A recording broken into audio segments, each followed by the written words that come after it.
Hello, good evening, everyone. It is Friday. It's Friday evening or Friday afternoon if you're on the West Coast. Welcome, welcome, welcome. As always, my name is Jalen Vasquez. I'm the Community Manager and Events Coordinator for Freelancers Hub. Hope everyone had a wonderful week, and we're very happy to have our final event of 2020 today, right now. It's the last episode of 2020, Thou Art Pay Us with Tasha Duget and Autumn Breon. Very happy to have them here, as always, and they have two guests for you tonight that they will introduce, and hopefully there will be a lot of good discussions as well, and a lot of good insights and good loose change you'll walk away with tonight. So I will let them take it away. Thank you, Jalen. Thank you. Welcome to another episode of Thou Art Pay Us, where we explore the realities of being a Black woman creative over cocktails and conversations. Today, I'll be drinking water because my liver told me to, but that's a whole nother situation. Guests join once a month to share their own journeys in what it's like to be creative and what they do in order to demand equal pay. This is a communal chat, and tonight's conversation is all about collaborations, rather COIN-laborations. Yes. Collaborations are super prevalent and really essential to art sectors. So this is a really fitting topic for our fourth episode. We're going to be talking about different types of collaborations today, how you navigate relationships between multiple creatives, and how everyone can be paid equitably. We're really excited to answer some questions today and also see what loose change will get shared. I am super pumped. I'm super ready. And we're going to begin the show with our first guest, Reva Santo, right? So Reva is a multimedia artist, storyteller, and creative alchemist. Her short films have been shown at Miami Art Basel, Prism Art Fair, Los Angeles Municipal Art Gallery, Studio 106 Gallery, and more. Reva's social practice, Honey and Smoke, co-led by Eilen, Itzel, Mena, is a global artist community and platform focused on creating space for artists to meditate on the important themes of our time. Through events, workshops, and facilitated conversations, Honey and Smoke fosters community and resources for artists to create with intentionality. Reva's many creative practices and intellectual pursuits are languages for inquiry and tools for personal and collective healing. Welcome, Reva. Hi, everyone. So happy to be here. Happy to have you. Good to see you. Always. And where are you joining us from? I am in Los Angeles. Nice. Trying to find my way out of Los Angeles, to be honest, but we are here. I mean, there's always the other coast. I'm just saying. I tried that coast too. I tried, Reva. I tried. Welcome our second guest, Eilen. She is a multimedia artist, a writer, and a community organizer. Her visual arts practice synthesizes abstract expressionism, surrealism, and African diasporic spiritual frameworks through painting and performance work. In her social practice, she serves as a co-director and creative collaborator for Honey and Smoke, a global artist community and platform focused on creating space for artists to meditate on the important themes of our time through themed seasons. She has shown work in New York, in San Francisco, Miami, and London, and has been covered by various publications, including the New York Times, Cultured Magazine, Hyperallergic, and many others. Welcome, Eilen. Hey, everybody. That's happened to many of us, that mute button. I'm super excited for tonight's conversation. You both have very robust individual practices, but we would love to see how you guys come up and show up together as a collective. So we're just gonna jump right on in. Again, welcome to the show. We're gonna just start from the top. Our very first episode, titled The Fundamentals, we asked ourselves, as well as other guests, how do they describe themselves? Do they describe themselves as a creative, as an artist, both? And we would love to know why you've chosen whichever one you've chosen. So who wants to go first? Reva, Eileen, who's feeling compelled? Who feels good? I can go. I describe myself as an artist first. Not even first or either, just as an artist. I think creative person is just like under the category of artist.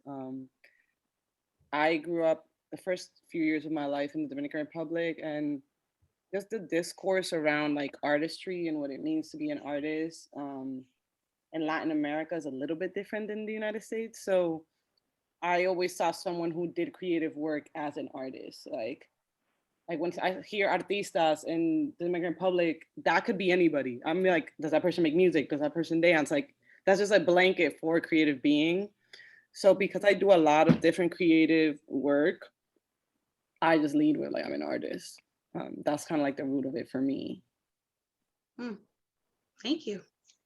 Yeah, I pretty much agree with you on that. I think I'm agreeing with you on that.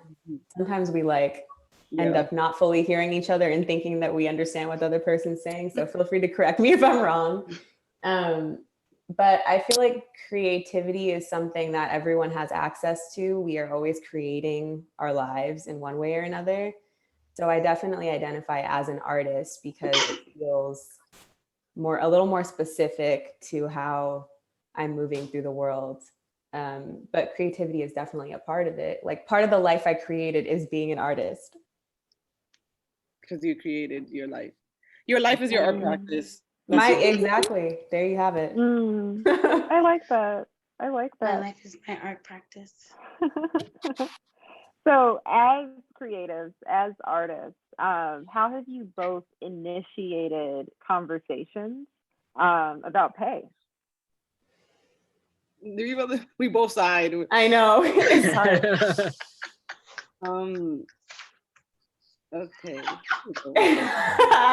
Because everybody does it. Everybody does it. Yeah, it's been a lot of trial and error.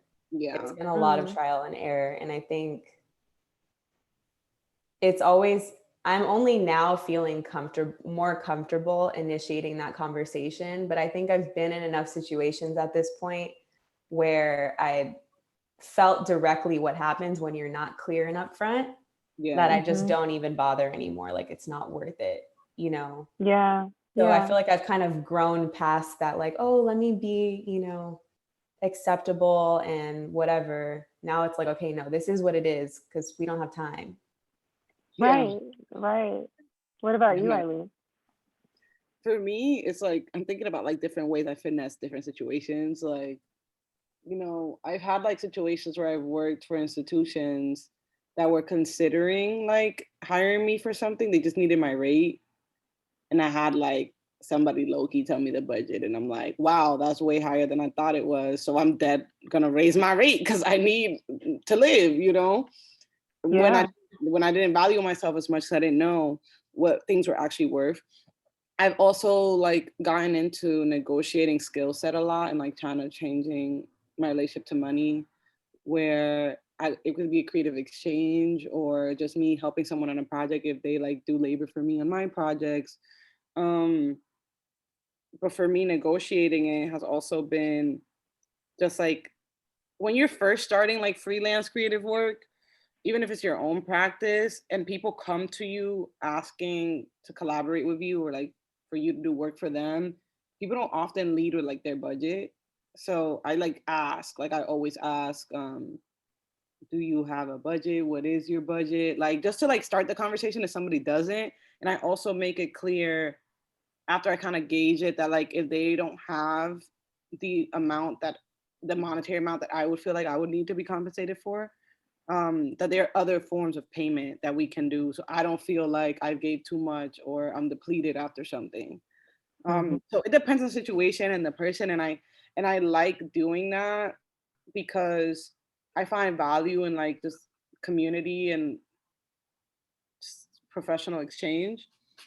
And also, it just humbles me a lot, like to just know I have something to learn from others too. It's not always going to be money that's going to come my way for me to get the thing I need.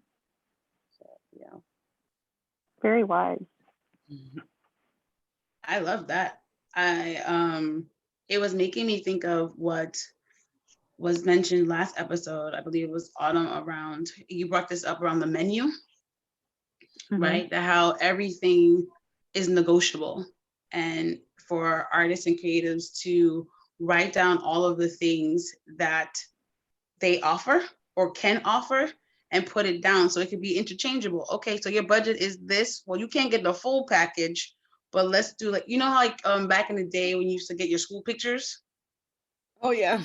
You know, if you Exactly. were cool, you had that big package. You was like, yeah, I want all of that. The big, the large, the medium, the wallet The size, wallet size, and the super 8.5 by minis. 10. The magnetic. Okay, Eileen, I wasn't that cool. I never had a magnet, girl. I never had a magnet. The button. Okay, see now y'all showing off. Okay, now you're showing out. You know, some of our schools stopped at, you know, the magnets and the buttons, but I appreciate y'all, you know, adding on layers to that. Yeah, but it really, now that I'm thinking about it, that really was what it was. It was a menu. You had your basics, you had the fundamentals, and then you had your add-ons that you could really interchange. And so I just love how you're bringing that into the conversation, and not only with just money, but also with skills. So that's another way, because some people don't value what it means to do the admin work. Some people don't know that artists do mad admin work. And I would love to barter. So if anyone wants to put the information down in the chat, this is just a plug, but you know, I'm just joking. But as y'all were, Tiffany actually just asked a question about that bartering. Eileen, you said you use other forms of payment. Tiffany Pittman asked, what are those forms of payment? So a lot of like the forms of payment I've kind of used have been like the menu, for example. So let's say this happened like last year. So I needed a studio to work at, and Zeal Press, which is an artist cooperative, just got a studio, but I didn't have money to pay for the studio. So I offered like my administrative skill set for their startup as a form of payment. I'm like, I can't pay rent, but I know y'all need help. I'm not on your salary, but my benefit can be the studio. So that's how I got like a studio. That's how like I finessed another form of payment. Because that's not my creative work, that's my administrative work. With regards to like me receiving another form of payment, I've usually done this a lot with creative individuals, but I have a friend named Aleja who's a filmmaker, and she's really into like creative directing and video work these days. And I needed headshots. Like I wanted a photo shoot in the studio, but I didn't have money to pay her. So, but she wanted to like explore and like just do a lot of different projects. So she came and like did the photos and like shot me in the studio with my work. And my exchange with her was when she had like other projects, I was just like a set person for her. Like I would like help her with things. So that's kind of like my form of payment back to her when I couldn't. And these things that I'm talking about are not creative work. Like I'm like, oh, like if she was shooting somebody else, I would just make myself available and be there and be like, okay, like I'll be someone who's like on set with you so you can focus on your practice. So yeah, that's like my other forms. They're expanding and changing. There's so many ways to do it. It's just a matter of knowing like what all of your different offerings are. Yeah. So if you know that you're good at like consulting, or you can take photos for people or do their books or whatever it is, Right. Just knowing that like it doesn't have to be the end of the conversation if the money isn't there. But it is definitely also challenging because you have to, you know, balance that with the reality that we still are dealing with money and like figuring out, okay, when do I have the capacity to exchange? When do I actually not have the capacity to exchange? How do I balance all of that to make sure I'm not putting myself in a situation where I'm not meeting my baseline? Yeah. So it's like juggling. And I think something that's really important to like keep in mind with that is to, one, not like put certain forms of exchange on a pedestal over others. Like it's not like one thing is more valuable than, you know, it's not like, okay, Eilen, you starting off early with these loose change. I see you. I'm like, okay, like whatever you're offering is unique to you. So it's you doing it, which already is its own powerful thing in itself. And also, there's something I had to learn early on in my exchange journey, was that sometimes people want to support and don't expect anything in return. And like, when you like, because I was getting into this habit of like, if I couldn't give something back, I wasn't even allowing people to shower me with blessings or help. I was like, no, I can't receive this because I can't. And I had a friend of mine at one of my internships sit me down and say like, why don't you just let people do this for you? Like, it's a gift. It's like, sometimes you don't even realize that your exchange is your energy. It's just you being friends with somebody. Like, so that's what I did here with that, because it doesn't have to be transactional, like equal at all. There's levels to it. It's an energetic reciprocity, right? Like if you feel that there is an exchange happening, then you're doing it right. It doesn't have to be like this equals this plus this, you know? Absolutely. Yeah. And that even goes back to like what you put out, because it's symbiotic no matter how it is. So if you put out like some shit that don't feel right, that's what's going to come back to you. That's facts. Yeah. I mean, we would definitely followed up with some loose change of her own. I appreciate that. And I love that how you also led with this conversation about trial and error.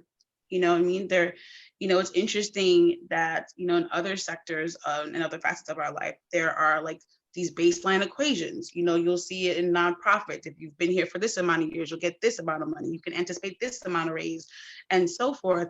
But within the arts sector, it's a free-for-all, it's a shit show.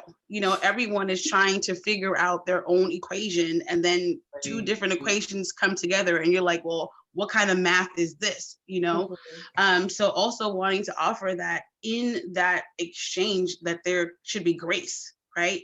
You're gonna be, you think you got it right, and just like, wrong. And there are just so many books around the experiences, and even thinking about, it doesn't even matter what level we've been, because I'm thinking about all of us on the call. We all have pretty good accolades behind our names, right? And you just hear about what happened with Tiffany Haddish, right? Someone who out here in the game, and you got the Grammys. It was the Grammys or the Oscars? One of them. Grammys. It was a Grammy. Oscars. Dang, what happened? Either way, it was a shit show. But they had the audacity to be like, oh, can you host the pre-show for free? And then you can do your own makeup and all the other kind of stuff. You own glam team. She was like, I don't think so. I don't think so. So to see that it really doesn't matter what level we get to, right? Yeah. The fact that this is still even a conversation or something that we have to negotiate and navigate is really disheartening. All the more reason why we're here. So I wanted to bring that into the space. Mm-hmm. Well, I think that it's just this self-advocacy bit. Like you have to be able to advocate for yourself, period. Right. And I think I spent a lot of time hoping, or I guess waiting for, just out of shyness and not wanting to be overbearing, which like, that's a whole other conversation about when I internalized that. But like I learned somewhere along the line, like it's not going to happen if you don't do it yourself. Yeah. Mm-hmm. Mm-hmm. And, from there, once you start advocating for yourself and you start building your community and you start learning who you enjoy your working with, and it gets a little bit easier. But from the jump, like if you're not advocating for yourself, nothing's going to happen. And you can't expect people to just show up and be like, here you go. Yeah. Here's your equitable piece of pie and everything is perfect. In fact, like I've even experienced times where I've been offered like a really good rate, for example, on films, and then had people backtrack and try to lower it because they didn't feel like I deserved that rate. And then me having to be like, that's not cool. You can't do that. So it's like, even if you are offered that piece of the pie, like you're still going to have to advocate for yourself. You're still going to have to ground yourself in what you know you deserve. Yeah. and be clear that like nobody else can do the job in the way that you can. And if they really want you to be doing that work, then this is what it's going to be. And it's hard. I mean, for me, it's really hard because, you know, like my Pisces self, I really don't like doing that, but I just suck it up every time. I mean, no one likes to do that. I don't think any one of us wake up in the morning like, yes, I want to have to advocate for myself, you know, like you just want it to be, you know what I mean? Like, just give me what I deserve. And so I really appreciate y'all sharing the stories. So I'm just curious to know, like, what is some of the best advice both of y'all have received with regard to like getting paid your worth? Again, the sigh. There's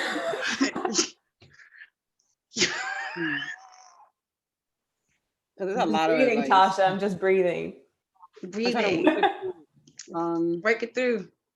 I guess definitely like really when setting your rate and just knowing what you need to thrive, like think beyond just what it costs to do the job, like on paper, like because they say like, oh, let's look at like the market rate for whatever you're doing. But I feel like if it's something where you are paying a certain rate an hour, right? But it costs you a lot to drive there, to get there. You're there for hella hours, even like all day, like you're drained by the time you come again the next day or something. Like I've had jobs that have paid me lower rates than I expected. However, it was offset because in asking and negotiating for a higher rate, they couldn't go higher, but they would say like, I can pay you this number and get you a lunch and like transportation stipend. And then that like, through the fact that I knew, okay, I'm gonna get fed, which I wanted more because I was gonna buy lunch anyways, like, you know, or they're giving me a transportation stipend, which is fine because I was gonna have a higher rate anyways because I have to get there, then it starts offsetting it. So just really like being holistic about what it takes you to actually get the job done beyond just being there and doing the job or being at home and doing the job. Like, even if you're at home, like, and you're doing work at home, you still might need certain conditions of how you're going to work to work efficiently at home. Yeah, it's not just like when you clock in and when you clock out. It's navigating like how much energy is it taking you after the fact, or to prepare for the kind of work that you're doing.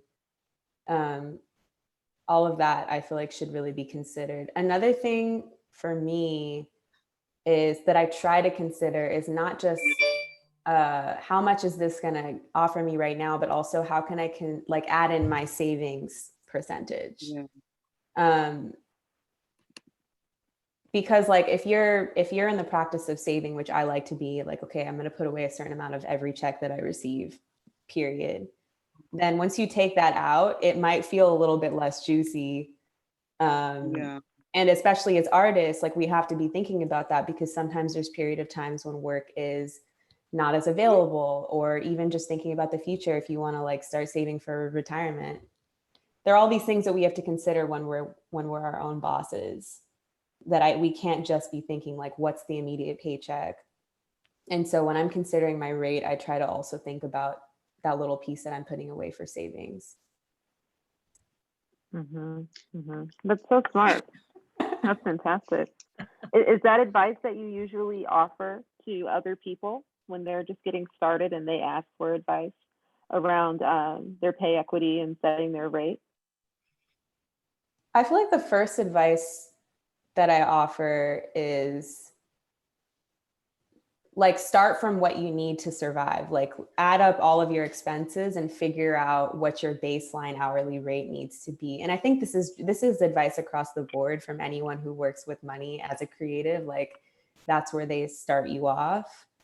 And I feel like that's just the starting point. Know all of your expenses and don't be afraid to set your rate at what you actually need to survive. For some reason, that's so hard for us to actually compute, like set your rate at what you need. But you have to start there. And then in just knowing like, okay, that's the bottom cap. That's the bottom limit. I can't go below that. Anything else, like we can negotiate, but that's what it's going to be. And then also considering like what we've talked about, different kinds of exchange. But those types of exchange also have to actually be making your life easier. Like if it's not, otherwise it's not going to feel that energetic exchange, you know, and that really matters. Yep. Absolutely. Eileen, So do you have we're any gonna more? go to. I'm good. Oh, sorry. Go ahead. Okay. I'm No, listening. no. This is really random, but is it okay if I just use the restroom real quick?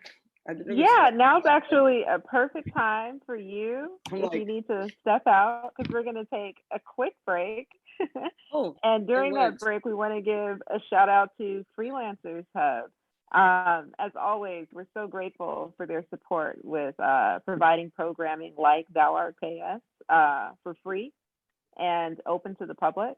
Freelancers Hub is operated by Freelancers Union in partnership with Made in New York Media Center. And it's a virtual community space designed to help freelancers thrive with information like this.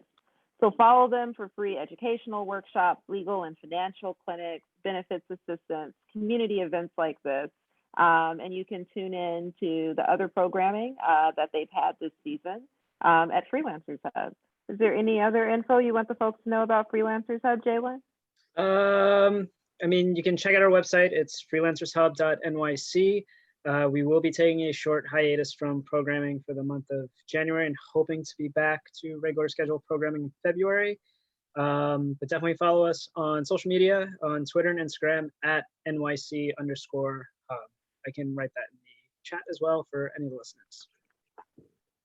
Thanks, Jalen. Thank you. Sorry, I'm getting like messages. Rude. We're just gonna wait for Eileen to come back. We have Reva back and Eileen is back. Awesome. I thought we were leaving again because I saw Reva dip. So I'm like, are we all leaving? Like, no, you just had a great idea. I was like, you're right. I should do that. But now that y'all are back, we will continue. So last week, the episode was titled We Listening, where we put out a call for listeners to ask us questions again around how they negotiated their own pay and other loose change that they may have come across and they wanted to share. And someone brought up a question that we felt was really appropriate for this conversation. And it was like, why is discernment important when it comes to collaborations? Why is what? Discernment. Discernment. Oh, it's very important. Like something that, Reva, you could speak on this too, because this happens a lot when we do. I'll alley you start. Yeah, so like Reva and I, this is like our main kind of issue we've noticed our first year of Honey and Smoke, just like collaborating with other people, is that we'll have like what we want to do. We pick the right partners we want to work with, like, and we have the project set and we plan and plan. What happens is something that we don't do that's difficult with discernment, or just like even discernment within ourselves and like just knowing what we need to like thrive collaboratively, is we tend to forget to explain our communication style and like kind of like set that boundary with folks. Like Reva and I, because like we work together all the time and we talk on the regular all the time, we communicate very fast and like consistently in our projects. However, when we work with other folks, we tend to expect that. So then like when it doesn't happen, we get disappointed. And it taught us to either A, discern like who to work with and whose communication style matches with ours, or B, let's discern within ourselves, what do we need to thrive to make this project work, and what are the factors that like are non-negotiables for us to make it work. And communication for us is something that like we've navigated, but like it's just something we have to be clear about. Like it's like we communicate literally on the regular, especially like 2 weeks before events are about to happen. Yeah, that's beautiful. That's great advice. What about you, Reva? I think, you know, when an idea first is born, it's pretty much always exciting. Yeah. And it's easy, just like in any kind of relationship, it's easy to get carried away with the romantic idea of what this idea, the romantic like vision of what this idea is. And so the discernment part of it for me is really sitting with it, meditating with it, doing my research on the people I'm working with, and making sure that we're actually in alignment and that I don't have my goggles on. Because if I don't give it that time, a lot of times what ends up happening is, communication issues pop up where people aren't communicating or maybe aren't able to keep that energy throughout. Just things of, little things that come up. And so for me, the discernment part is just like taking the idea, pausing, giving it enough time to really make sure that it's in full alignment with how I'm moving and also like where I'm trying to go. And then in addition to that, there's this other bit of us being a collaborative project, making sure that Itzel and I are on the same page, because sometimes we're not. Yeah. And so like, that's a whole other process of it is like, what is this person? Like maybe Itzel's seeing something that I can't see for whatever reason. And luckily we've built enough trust in one another that we can kind of point out each other's blind spots, and it creates this balance. So I feel very grateful for that.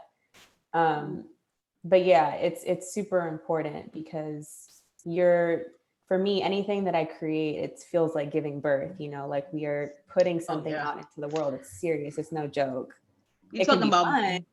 It's birth without an epidural. Okay. It is the whole raw, like not it's in raw. The hospital, no it's nurses raw. Around. It is raw. Okay. We're each other's midwives. Yeah. It's true.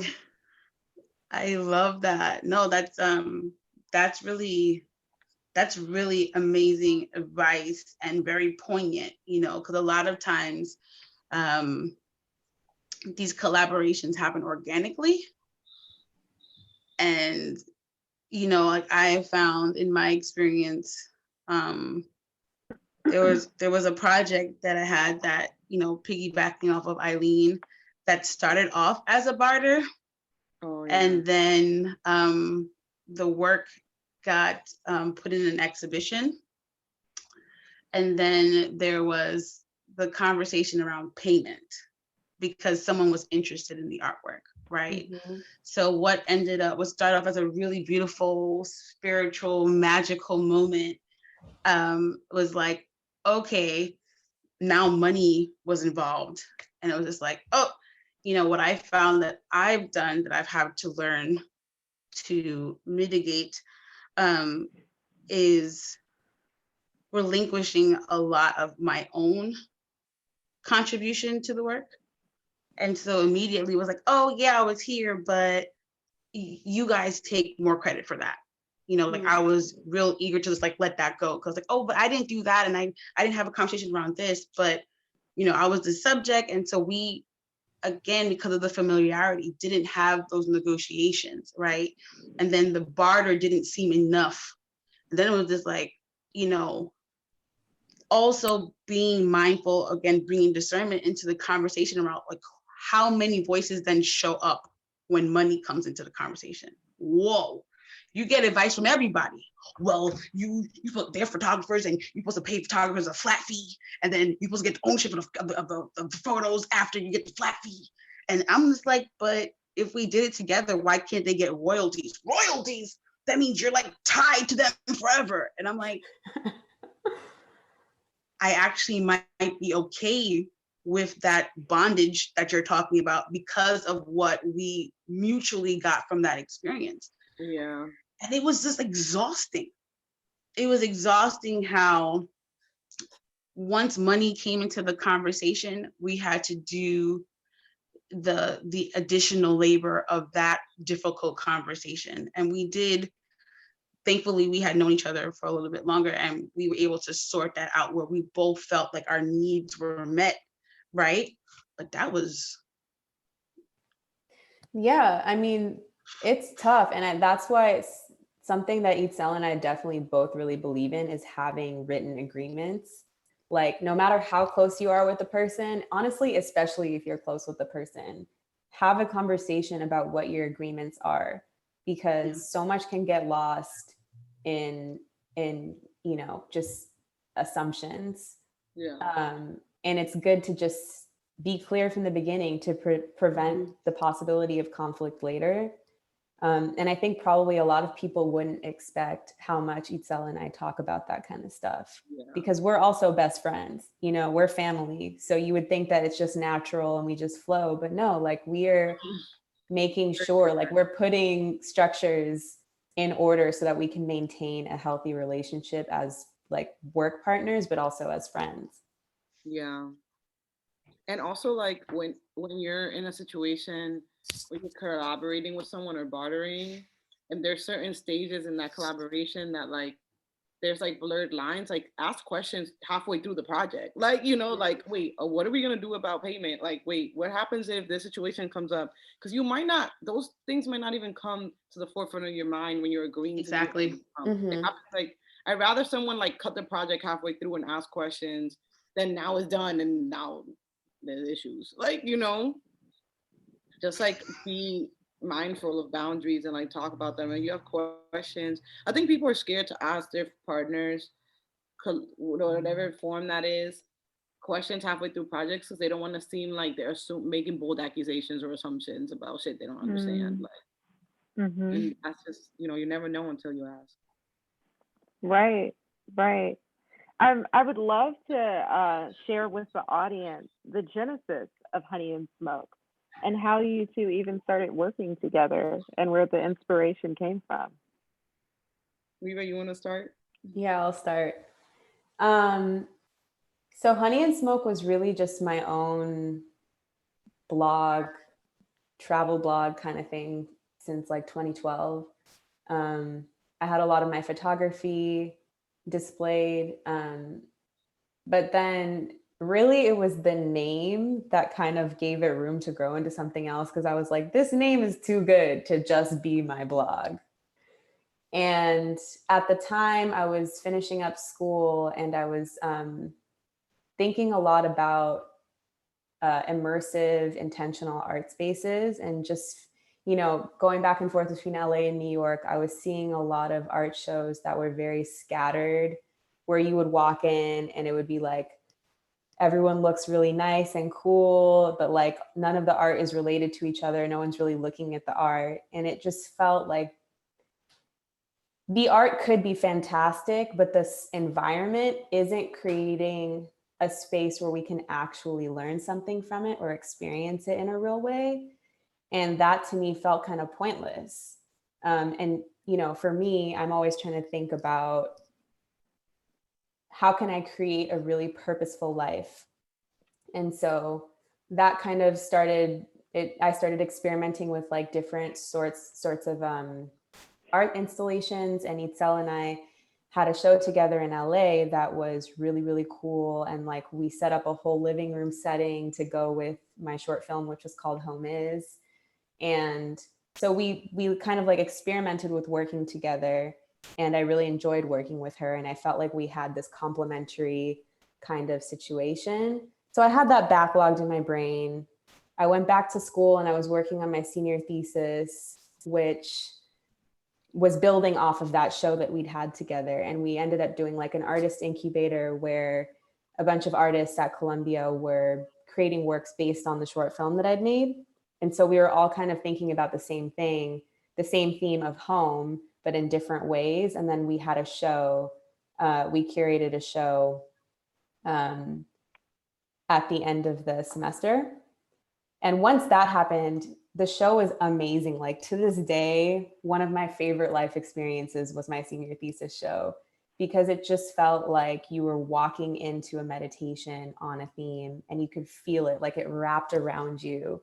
And people were working through some serious stuff and like felt held in that. And I was like, okay, there's something here. Like art deserves this kind of space all the time. So had that experience, and then I was thinking about it a lot over the summer and just wanting to grow it, and felt like there's really something to be had there. And because I've had this experience working with Itzel, because I admire her so much as an artist and as an entrepreneur, and just like knowing the way her brain worked, also knowing her as a friend, and like we'd been through some crazy stuff together and gotten through it. And so I felt very confident in our ability to like move through challenges together. So I reached out to her and I was like, hey, this is what I'm thinking. I only want you involved if you're really, really, really, really about it. And I won't be offended if you're not. Because I was not playing. I was like, this is going to be like, we're getting married if we do this. Yeah. And I don't even think she fully understood at that point, like how serious I was. Eileen, how big was the ring? How big was the rock? Okay. She's talking about marriage. You know, you got to come correct. The like proposal. I feel like Reva presented me like a 24 karat emerald engagement ring in a brown paper bag. So I don't know what's in the bag. And then I opened it 6 months later and I'm like, oh shit. I was appreciating it, value. It's not a diamond. I said, here you go. I was like, oh, okay, sure, I'll open it later. And then I'm like, oh wow, well then. That's so and funny. Yeah, when she asked me to be part of the project, like, because at the time, Reva was still very much like experimenting and like brainstorming ways to like kind of have everything come together in like a business structure. And I'm a Capricorn. I got like 7 Capricorn placements. So I'm like, if you don't know how to explain this to me, I can't be fully in it because I don't know what it is. But then I realized later that she was pitching to me the foundations of something that she was gonna allow us to create together. Right. So she was just setting the tone because it's like a thing. It was her baby. She's been doing it for so long. So through like kind of sitting with the fact that I'm not working for her, I'm working with her. We're creating something together. That's when like our seasonal structure got developed, and that's when like I was telling Reva, I'm like, okay, I know you into this fluidity thing, but I need a structure. Let's find a way to do it together. So I was like, let's do seasons. And then we broke them down and how that would work. And it still had like the seasonal structure right now has a lot of like the essential like honey and smoke energy that Reva like first came up with, like the pillars, meditating on theme, holding space for art, like having this like intellectual creative space where like we're really slowing down and like focusing on the important themes of our time. And it made sense because when we did the home show, we even had a video on her travels and exploring what home is. And she was doing that like through filmmaking. And for me, I was like painting my family a lot around that time. And I was like experimenting with set design. So I created a living room. And her brother was scoring her movie. So like all 3 of us explored the theme in a contained like meditative space at the same time. And they were all in conversation with each other. And it got expanded because like 2 years after that, Reva did her thesis show, which is like a part 2 of that. So by the time we got together and like we like sat together and really figured out what we wanted Honey and Smoke to be and the essence, it just like the seasons like made so much sense because it's still like it's fluid because the seasons change and our creative expression of the season changes every 4 months. So like Honey and Smoke identity now is not going to look the same in 4 months, like at all. Like all humans. Yeah. However, when we're in them, we're really in them. Yeah. Like, and I have a friend who like kind of inspired that for me. He's an artist. His name is Milo Mew. And yes, Milo, BX. Yeah. Oh yeah. Milo. Okay.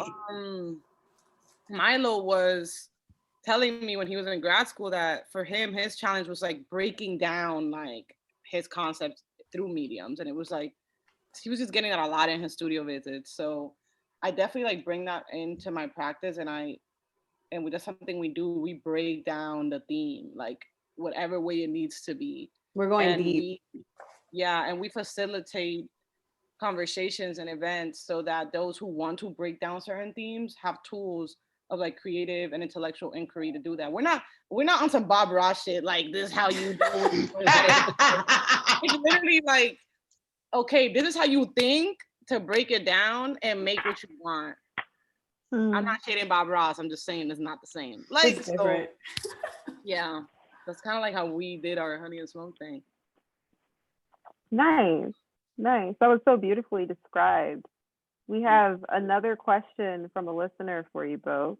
Tara asks, if you collaborated with another creative on a client project, how did you figure out how to build a client? For example, did each of you invoice the client separately, or one of you creates an invoice and then you're responsible for paying your collaborator? So what process do you use when working with clients?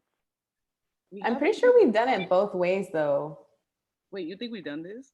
We have, because think about it, when we did that panel with Zeal and with Eilen, Oh yeah, but they weren't our clients, they were creative collaborators. but we still had to bill people for it. Yeah, so like that one was interesting because we had a abundance workshop with CCI. CCI was sponsoring the workshop, and it was run and designed by Honey and Smoke, Zeal, and Ile Kunwa. And that one was interesting because there was levels to that collaboration and like payment. So because we were all designing it pretty evenly, the way we kind of like our structure was, okay, we're gonna get funding for the presenter's fee, and we're all equally working. If we get more, if for this check that we're getting from them for the presenter's fee, we're dividing it evenly. But if we get more funding, like let's just all track our hours and track how labor is done. That way we can all guarantee ourselves like a minimum. That But was also in that case, in that time, one person was paid and then we invoiced that person. yeah. That's how we But did I it. know that sometimes also you and I have invoiced people separately. So I don't think that there's necessarily like a right or wrong way to do it, as long as you feel like you're communicating with the person you're working with and like you trust that, because basically like you don't want to end up in a situation where maybe somebody's getting paid and then you're waiting for them to pay you. And you know, so I feel like it's just kind of depends on like how much trust is there. We decided on who the person was going to be that we were all going to invoice, and it ended up being like the org with the like most infrastructure to handle it like quicker, you know. Yeah, that makes sense. Yeah, and tax purposes too. Like made more sense. Right. mm-hmm. So, Right. Mm-hmm. So with the projects that you take on and the infrastructure of Honey and Smoke, how did you establish and navigate what your individual roles would be? I mean, we're still really hammering it out. It's kind of complicated, but ultimately it just feels like a partnership. Like we pretty much don't do anything without consulting with the other person. And I think that it's less about like what's the name we're going to give it and more about how much am I respecting my counterpart and making sure to include them and consider them in the process. Yeah. And Honey and Smoke is interesting because it's not a nonprofit. It's also an art practice that we share. Like it's like that's how we do art too. Like Honey and Smoke is how we make work. And it's different in the sense that we didn't co-found it together. Like Reva started it and I joined, but it was kind of like she started it, it transformed, we created something new together. So a lot of the roles, like at least on a basic level, like we're both equally creative directors, but Reva founded the organization. So it's like, just like I've been in other organizations where I've do my entrepreneur practices where like I've been in roles like that before where I didn't found something, but like in Zeal, for example, because of co-op, like we all have equal shares, even though we know who founded Zeal. Like it's like, but I have just as much power as them. And it varies depending on your collaborations with folks. But for us, it's definitely like the creative aspect for it, the decision making, something that we always do with each other in mind, and we always do it together. Like there isn't like a hierarchy on like how we're making creative work, really. Right, but also something that I really value about our relationship is that we respect the other person's skills and learn from each other. Yeah. So there's certain aspects, even though we're both creative directors, there's certain things where like I know that Itzel is going to be kind of more the guiding person in that, and certain things where I will, like for example, I tend to take the lead on copy editing and like facilitation and stuff like that. And for her, like the design elements, because she studied design in school, she's super talented, you know? And so like, let's say I'm designing a segment, then she'll kind of give me advice to like elevate what I'm doing. So it gives me the opportunity to try something new and grow, but also gives her the opportunity to like lead in a space where she has that skill set. And so for us, I feel like it's really about just respecting what the other person brings to the table, but also making sure that there's opportunities for us both to experiment and learn new things. And vice versa too. Like there are things that like I want to get better at that I lean on Reva for advice on. Especially because our seasons have like specific structure where they start like there's always a season letter, there's always questions, there's always a creative element. And we've gone back and forth between like me experimenting with like writing captions or like coming up with questions, and we've experimented with Reva like handling social media for a month and seeing like how she designs. Like it like varies, but the beginning of it, usually every energy is always something we meditate together before we bring it to the community. I'm still taking notes. just writing and writing and writing. I'm really appreciative, and I believe the people that are listening and will watch later are going to really delve right into what y'all both have offered for this conversation. And so with that, I just want to know, what advice do you have for folks with regard to navigating collaborations? Because like there was a hint of this in what was shared earlier, but like sometimes the collaboration doesn't work, right? So how does one exit out of a collaboration gracefully? You know what I mean? Like how does one address the hiccups that may come up and push past that? You know, there are so many different ways and alternatives that collaborations can take. So what are some advice that you can offer people to enrichen the collaboration, to go over the road bumps, and also to possibly exit? Definitely, like before you start and even halfway through, if something changes, have consistent conversations on capacity. Reva and I have had situations, we've had events early on that we've had to cancel, or partnerships we've had to stop because of a lack of capacity and communication, whether it was they didn't have capacity to do something in a timely manner that would make Reva and I feel comfortable, or vice versa. Like and we don't really like, I really don't mind just ending things or initiating things like halfway through. Like just boundaries are like or sign. You don't hear what I like and don't like very quickly. Like, see ya. Like when you do it gracefully is also like, I think something that happens a lot in creative industries, because our professional practices are other people's recreational and like peaceful, like I guess like stimuli.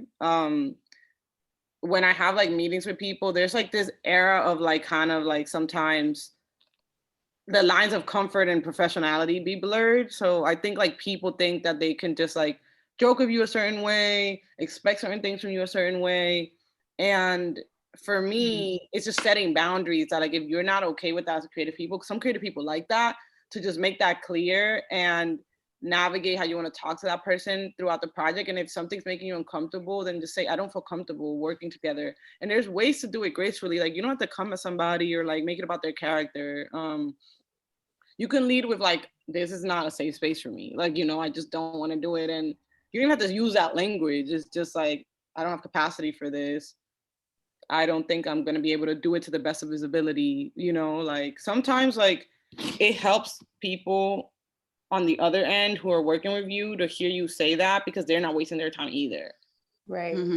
You know, like, and I'd rather them tell me that, so then I'm not out here like staying up, doing graphics, or getting ready for something that like is might not even happen or go well. And you and I are literally the type of people that there's a little perfectionist there, but like if we don't feel comfortable in the planning, we're pulling projects, like it's not gonna get launched. Like no. Yeah. It's like you're that like person. I'm like, yo, like y'all not going on stage. Fuck the play. Like I'm not going on stage.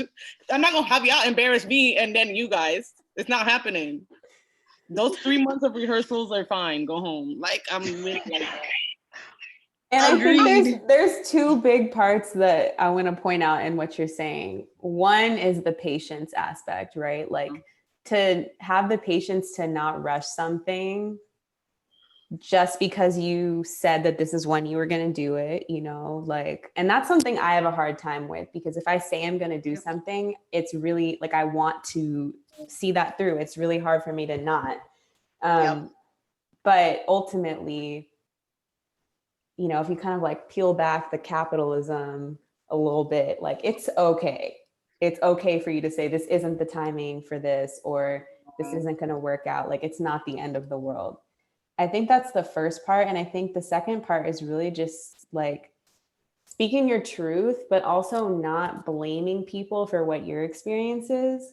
Because ultimately, if I don't feel comfortable moving forward, that has to do with me and what my needs are. It's not you're not communicating well, blah, blah, blah. Like, sure, that may be how I feel, but that doesn't matter. Like, what matters is that I don't feel comfortable. It's not feeling aligned for me. It's not feeling right for me. And I have the right to express that and exit without like shitting on this other person. And like, I can still be true to myself. And I feel like that helps to not burn bridges, but to also make sure that I'm speaking my truth about what I really need in a creative partnership. And also, sometimes breaking up saves relationships. I've done that before. I'm like, oh, listen, you know what? We thought we could do this. It worked. It didn't work. We learned some things, but I still love you enough to break up with you in order to preserve whatever else can come later. You know what I mean? And that's one of the things that I've experienced. Again, going back to the previous example, that point in time was contentious. You know what I mean? And I was like, fudge, these people that I really care about, whatever. And we both decided to be patient, and we both decided to look beyond the moment, right? Because like Simone Bressy Ando said in the Black Merchandise episode, especially when you're working with spirit will show you your whole ass. And some shit will come up. And like Ada said, deal with your trauma, and sometimes I can speak for myself as like, I've been holding other people's trauma. Like seeing how other things happen and being like super, super whatever, it's just a fucking shit show. But I say that to say is this like, we both gave each other grace and like, you know what, this situation, we're gonna curtail this. We've come to agreement, you know what I'm saying? But we would rather work on our own personal relationship, sustain that, because that is more valuable in the particular moment. And it worked out. And then we learned from those lessons, like Rochelle said, you got to review those failing lessons, right? Taking a break from the project, taking a break from whatever we were doing, revisiting that later, right? So that when an opportunity does come up, we're not repeating the same things. So sometimes a breakup is good, y'all. Sometimes you got to break up, but send them a parting gift. More loose change. Like, I just want to echo that piece on patience, because at times, like, when you're working with people and you have a creative partnerships, there's still like a learning curve to that. Like, like, I think some people, like, there's other situations where I've gone into projects with folks and I felt like anxious from like maybe 2 weeks in, because I'm like, I don't know how this is going to work. And then like, I was just like, was patient and everything turned out fine. And, like, we two girls who like focus on seasons for 4 months. So patience is something we practice. Like, our attention span has been expanding. So it's something that like, it's very important just to like, because patience is compassion. And even with yourself, sometimes that means compassion with yourself. Yeah. I love that. We learned so much, and your authenticity was just so contagious. I really appreciate you all sharing so honestly your anecdotes, your lessons learned, the advice that you offer to other folks. Thank you so much for joining us this afternoon/evening. Thank you, freelancers Freelancers Hub. Thank you, Jalen, for facilitating this as usual. And audience members, listeners, thank you so much for joining. We hope you got some loose change that you can share with other folks so that we can continue this fight for pay equity together. Thank you again. Thank you so much, you guys. Absolutely. And again, I want to thank y'all, Reva, Eileen, for sharing the space with us, Jalen holding it down for the technical, because I don't want to be doing all that stuff. You know what I'm saying? Appreciate you. Okay.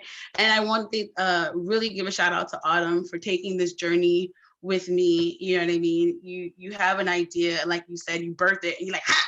Like catch the baby, and you just want to run. And just really just being honest in that, there was a lot of learning in this process. And there's a lot of things that I will take with me as I move forward with this project. So I'm really grateful for all of the lessons that I learned. And you know what I mean? We are growing together. Again, Thou Art Pay Us is not about the individual. It is about the overall collective.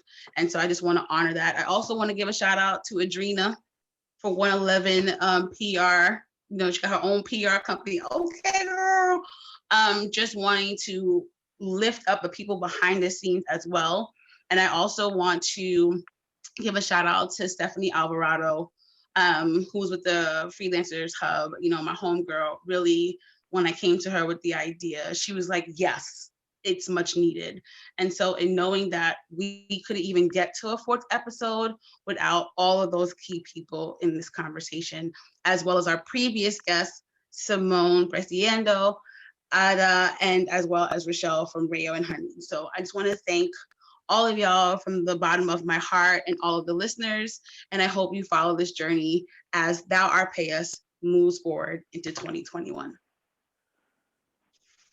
Thank you. Thank you so much for joining. All of the handles that you all should be following. We have the handles for our guests on Instagram, our previous guests. Make sure that you keep up with us online.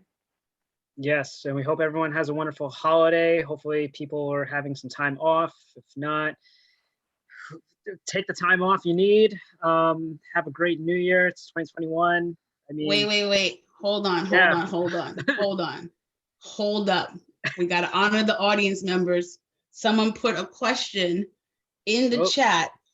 Can we donate to the artists and the facilitators for sharing their thoughts? This is titled Thou Art Pay Us.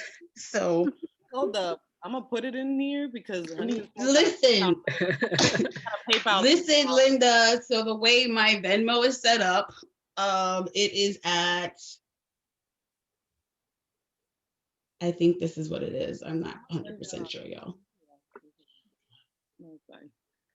I mean, I can't say yes personally, but I'm not going to say no either. This is not about you, Jalen. This is about that. I'm just joking. Either way, you don't have to do it through this platform, but you have all of our informations via Instagram. And if you would like to support our endeavors and our social practices, you can do that offline, off of Freelancers Hub, even though it's a Freelancers Hub, but we'll talk about that later. Thank y'all. Happy holidays. Happy New Year. Thank you. Talk to y'all soon. Thanks for having us. Bye. Thank you. Bye and good night.